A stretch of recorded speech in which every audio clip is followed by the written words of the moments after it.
Today I'm going to speak to how to produce a draft invoice and approve it in LeanLaw.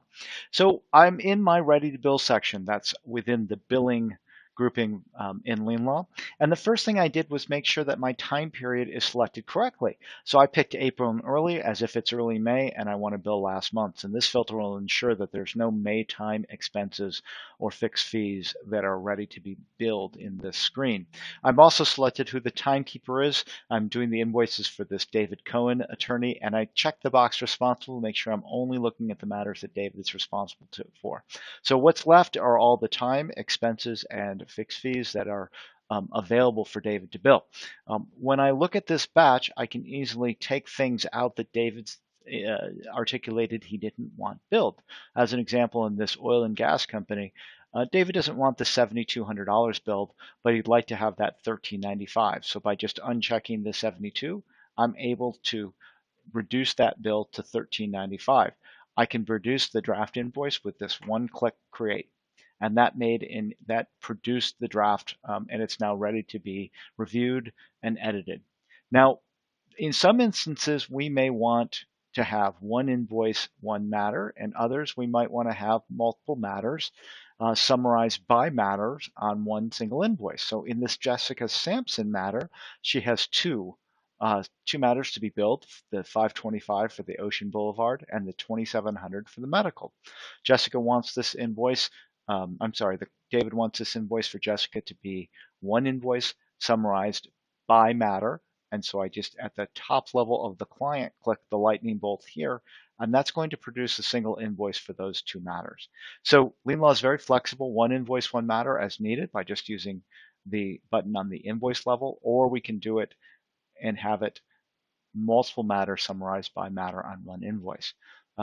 Moving into the draft section, I'll see the drafts that I've produced. I can see the two that I just made. Now those filters were sticky, so I'm remembering those filters. I didn't have to refilter them, but just know that if you're not seeing something that you would expect to see, always check your filters. If I click into this first oil and gas, I can see that I've got an invoice total here. The client does not have an AR balance. I can head into a specific, this is a fixed fee, but I head into a specific fee. I could make a change to it. I could also go into time entry or expenses and edit these as well. If I remove an item, LeanLaw gives you some logic that says, do you want to save it for later or permanently delete it? Now this happens to be an expense. With a time entry, we can do the same. So we have some logic that allows you to remove things and save it for later or delete it permanently.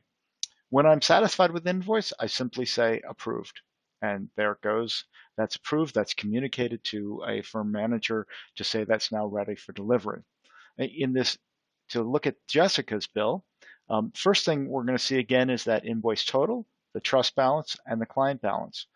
As I click into the memo field, because this has trust accounting associated, I can see that LeanLaw has automatically produced the trust statement for me. Because there's two matters, we've added matter totals, so 525 and the 2700.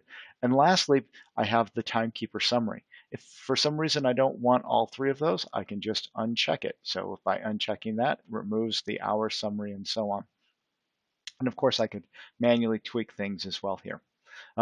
Going into a time entry, as I mentioned, they're very editable here. I can remove it, and I have logic about clearing it out or moving it permanently from the system. And when this invoice is ready, I can say approve and send it. Now, if I get to the approve section and made a mistake or in the drafts, I can open up any of these and bring them back to draft. And all that's doing is saying, hey, I made a mistake. Maybe there were some entries that weren't in the system that I needed to, and I can add those entries later. So know that on every instance, I can undo what I did, even those invoices that got sent to QuickBooks for delivery. So that is how to prepare and approve a draft invoice. Thanks for watching.